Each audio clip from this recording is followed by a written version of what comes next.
Cool. Buck just run across the road. We're back at the Lowrance Ranch. Came here for the first week of the season. It's now the third week of the season. There's another deer over there. And it's changed. It's gotten cold. And the deer are moving. This ought to be a good week. We're here for 4 days. We ought to be able to bang some horns together and rattle some deer in for you. And maybe we'll get lucky and find a big old mature buck. Take him back to South Texas with us. Watch out, moo cow.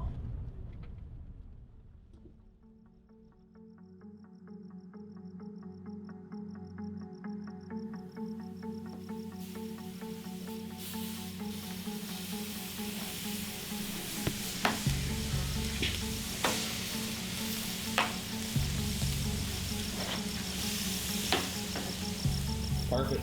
Nice.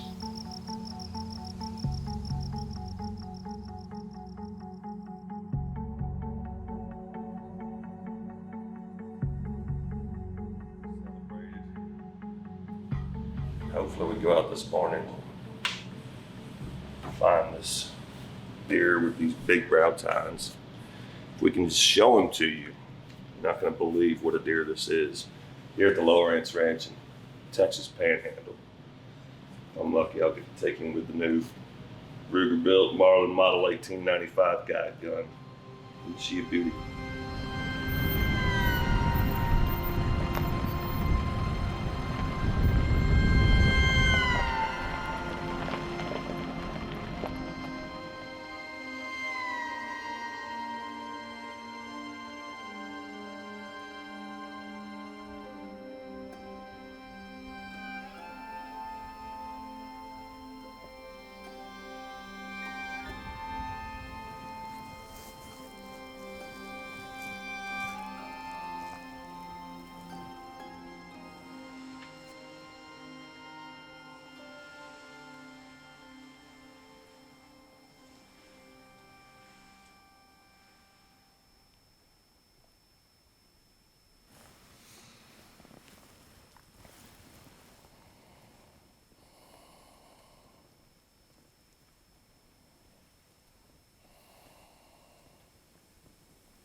This segment of Trailing the Hunter's Moon is provided by Double Nickel Taxidermy.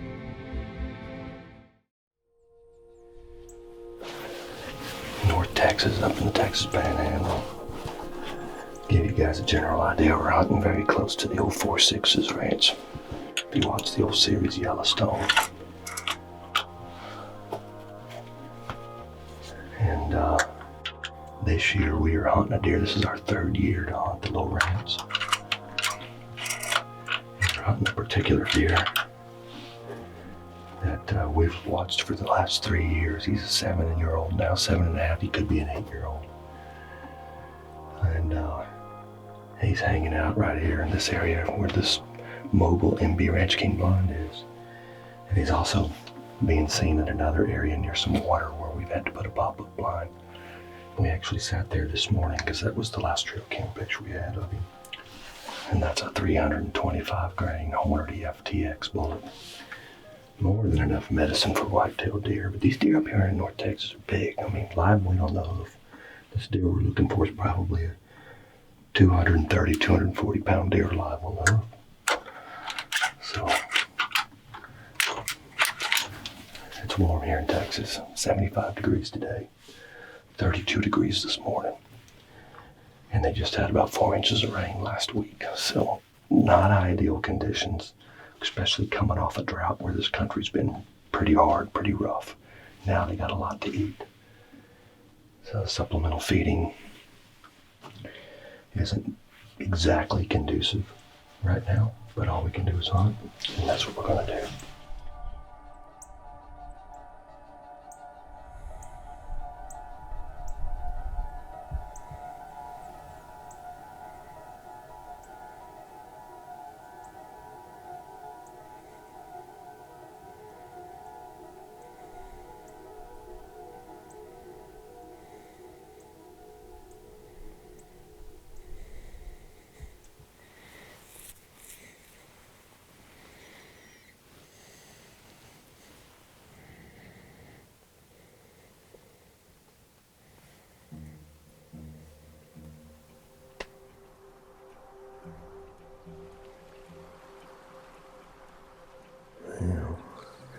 I looked down the road and thought I saw maybe what could have been beef cattle, but it's two big old wild hogs. An invasive species that's taken over a lot of the South and even across, moving up into the Midwest, here in the north part of Texas and this Texas Panhandle region. There's a bunch of them. And they get big too.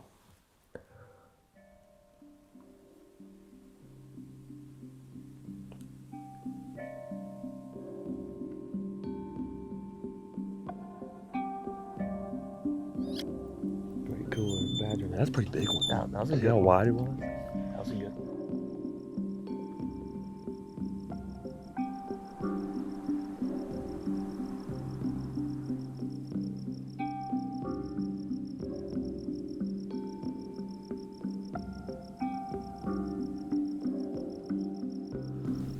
You just saw me move, sorry about that.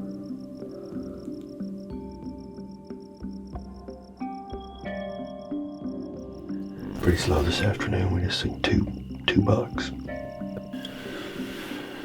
So we'll start tomorrow. It's gonna be windy tomorrow, they say. We're on a warming trend, and we're coming on a full moon. So we got some things working against us, but we're gonna still stay after it.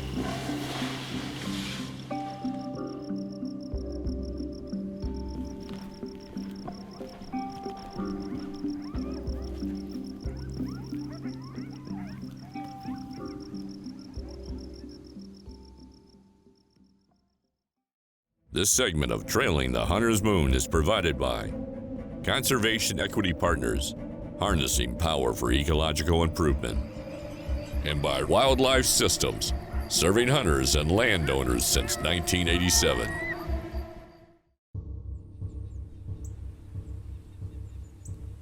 Well, we're still looking for this really big brow-tine deer, and we've moved to another area that possibly he could frequent in. No doubt, we're right on the cusp of this whitetail rut, and these bucks are just kind of going off their routine pattern, which is very typical of whitetail deer movement anywhere in North America. So where the deer's had an established feeding program or feeding pattern for all during the summer and early fall, he's now started to move around. So we've moved to another area close to where his home range is, thinking maybe we can just catch him moving. Up here on a big flat, we've got some river bottom not too far from us. So this ought to be just a great pinch point for a lot of movement. We ought to see some game this evening. Got a full 360 view out of this MB Ranch King line, so see what happens.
I shot at a big one here last year, remember? Yeah, I had a giant one.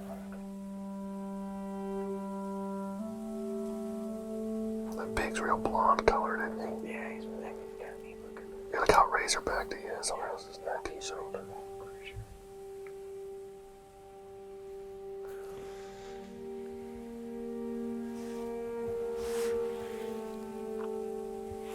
Some more pigs way down there.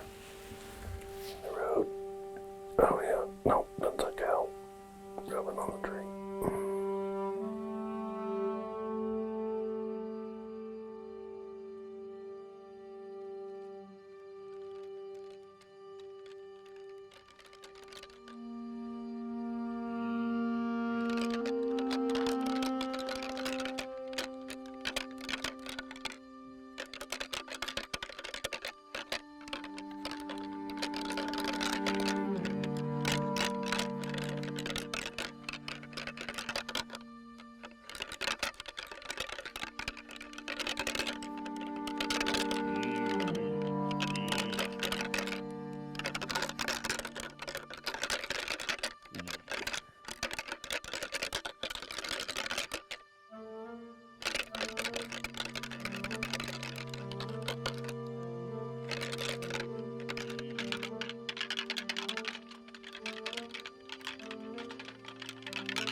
Dang deer.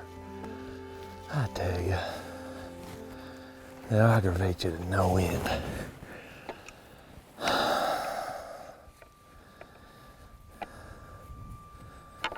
Sometimes they get to the point in the rut where they don't care about the other bucks fighting over doe when they've got a doe.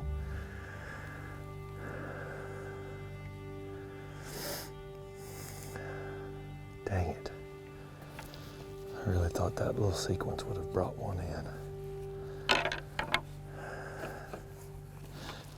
Carry on. Trailing the Hunter's Moon is presented by Ruger, rugged, reliable firearms. Marlin, long live the lever gun. Hornady, accurate, deadly, dependable. Trichicon, brilliant aiming solutions. Wildlife Systems, serving hunters and landowners since 1987. MB Ranch King Blinds, built in pursuit of perfection. This segment of Trailing the Hunter's Moon is provided by Conservation Equity Partners, harnessing power for ecological improvement. And by Double Nickel Taxidermy.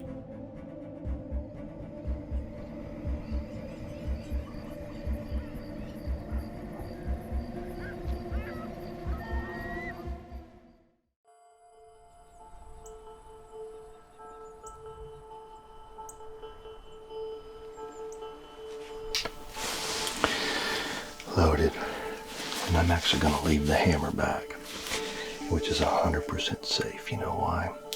Because these new Ruger-made Marlins, they still have a safety right here, and I'm on safe. That hammer cannot go forward. It can go forward actually, but it will not hit the firing pin. And the reason why I'm going to leave that hammer back while I sit in this pop-up blind is simply because I'm in tight, close quarters, and I don't want this buck to hear me cock the hammer back. So I'm still 100% safe.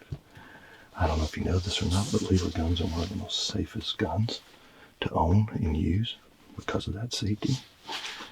And therefore, if I do have an encounter with this big brow tine buck, all I got to do is take the safety off right there. Won't have to make any noise cocking the hammer back, and just squeeze the trigger. For a second.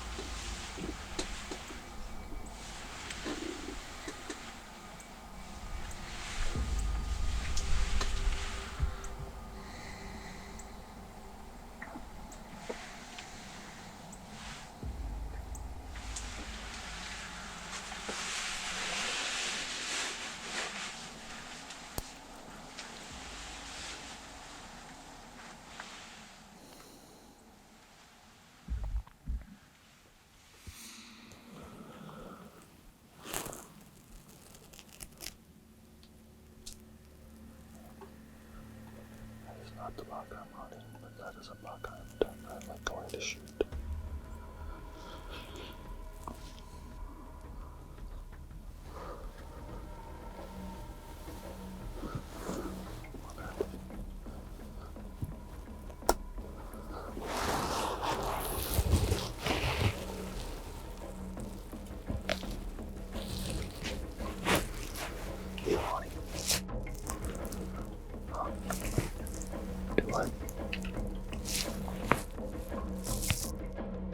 Wow. Wow. Wow.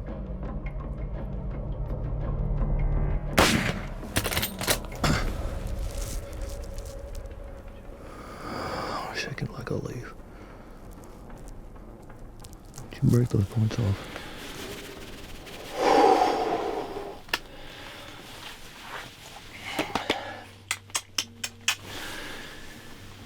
Let me tell you what just happened.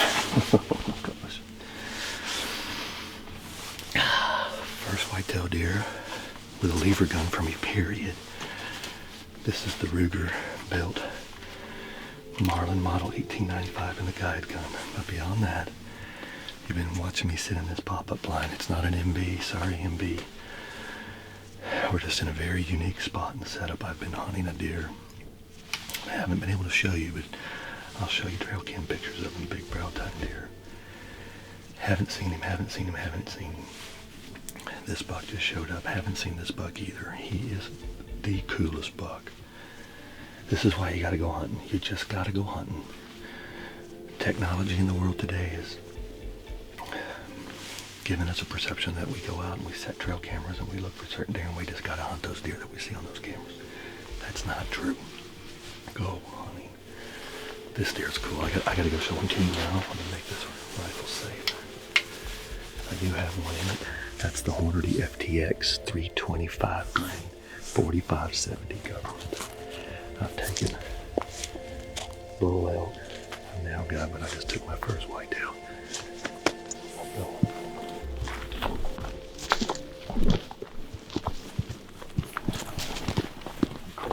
Crazy over this one.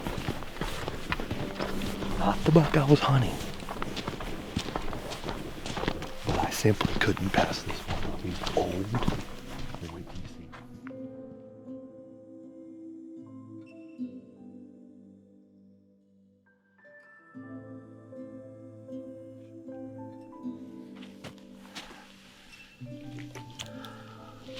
Oh my gosh. I'm just gonna go ahead and unload it.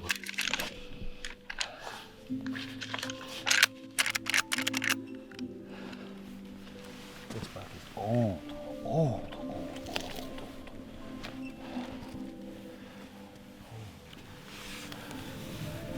I mean, look at this.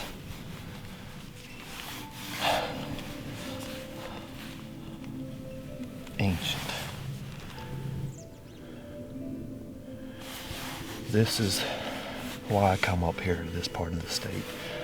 This is known as the Big Empty. I'm on the Lowrance ranch. Thank you, Colton and Tyler Beam. And if you're not familiar where this area is, I'm not far from where they film parts of the most popular watched television show, Yellowstone, which is on the 4-6s. I'm just to the east of there. Look at this. Look at this. Holy cow, this deer's got so much to add up.